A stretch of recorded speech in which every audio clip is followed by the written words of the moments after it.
আমাদের পরিবারের সকলেরই প্রধান জীবিকা চাষবাস। মোটামুটি সব ধরনের সবজি চাষই আমাদের বাড়িতে করা হয়। আর এখন যেহেতু আলুর সিজন, তাই আমাদের বাড়ির সবার এখন প্রধান কাজ আলুর বীজ কাটা।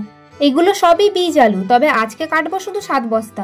এই 7 বস্তা আলু কালকে 1 বিঘে জমিতে বসানো হবে, আর বাকি আলুর বীজগুলো অন্য জমিতে। আলুর বীজ কাটারও সঠিক নিয়ম আছে, যেটা আমার বাবা আমাকে শিখিয়ে দিচ্ছিল। গোটাটা এই গোটা থেকে আলু কাটতে হবে, চোখে চোখে কাটবে, অনেক কাট হবে।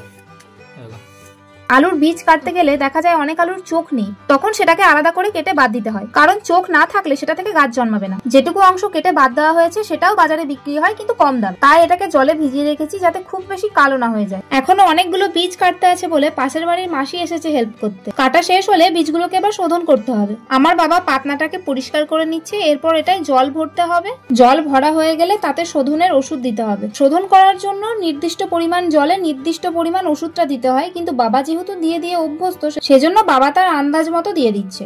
এরপর একে একে ধামাই করে ভেতর থেকে আলুগুলো সব বাইরে নিয়ে আসতে হবে। জলে দেওয়ার পর 2 থেকে 3 মিনিট বীজগুলো ভিজবে। ভেজার পর ছেঁকে তুলে নিয়ে আবার বস্তায় ভরে দিতে হবে। এভাবে সব বীজগুলো শোধন করার পর এখানেই বস্তায় ভরে রেখে দেবো। কাল সকালে এগুলো টোটোয় করে মাঠে নিয়ে যাবে। আমাদের বাড়ি থেকে মাঠ প্রায় 2.5 কিলোমিটার দূরে। যাই হোক, সকাল হতেই বাবা টোটোতে করে আলু নিয়ে যাচ্ছে, আর আমি যাচ্ছি পেছন পেছন।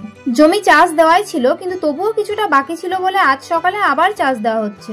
অন্যদিকে টোটো থেকে বীজগুলো মাঠে আনা হচ্ছে। একটু দূরেই আরেকটা জমিতে ট্রাক্টরে চাষ দিচ্ছিল। দেখো, সেখানে আবার সাদা বকের মেলা বসেছে। ওরা ওখানে আছে বিভিন্ন পোকামাকড় খাওয়ার জন্য। এদিকে আমাদের জমিতেও ট্রাক্টরের কাজ শেষ।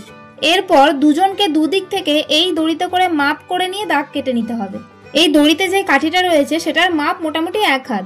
দুপাশে একই মাপ আছে। এই 1 কাঠি করে মেপে নেওয়ার পর দুপাশে কাঠিটা পুঁতে দেয়। তারপর দুজন দুদিক থেকে হেঁটে হেঁটে দাগ কাটে।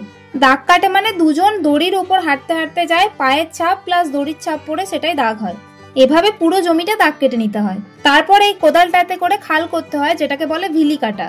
প্রথমে লম্বা করে ভিলি কেটে নেয়। অনেকটা দেরি হয়ে গেছে, সেজন্য 2 কাঠি মাপ নিচ্ছে বলে এই গ্যাপটা অনেকটা বেশি লাগছে। তবে যখন দুদিকে ভিলি কাটা হয়ে যাবে তখন মাঝে আন্দাজ মতো আবার একটা কেটে নেবে। একটা নির্দিষ্ট মাপ রেখে আবার আড়াআড়ি কাটা হয়, যেটা পরে জলসেচ ব্যবস্থার জন্য লালা হিসেবে রাখা হয়। এভাবে অল্প অল্প করে ভিলি কাটতে হবে, আর অল্প অল্প করে বীজ বসিয়ে যেতে হবে। বসানো হয়ে গেলে আবার অন্যদিকে আরেকজনকে আলুর বীজটা আবার ঢাকা দিয়ে দিতে হবে, কারণ বেশিক্ষণ রোদের তাপ পেলে বীজ শুকিয়ে যাবে। যারা আলু বসাবে তাদের সঙ্গে এই বাচ্চা দুটো এসেছিল। একজন ঘুড়ি ওড়াচ্ছে আর একজন নিজের মনে খেলে যাচ্ছে, তবে সে আমার সঙ্গে কথা বলতে ইচ্ছুক নয়। এই ছোট্ট বাচ্চাটা খুব কাজের, সে তার ঠাকুমা আর কাকিমাকে খুব হেল্প করছে। যাই হোক, এই কাজ আজ সারাদিন সন্ধে পর্যন্ত চলবে। আমি সারাদিন থাকতে পারিনি, কারণ আমাকে যেতে হবে আমার ডিউটিতে। তাই যতক্ষণ ছিলাম ততক্ষণের কিছু মুহূর্ত ক্যামেরায় রাখলাম।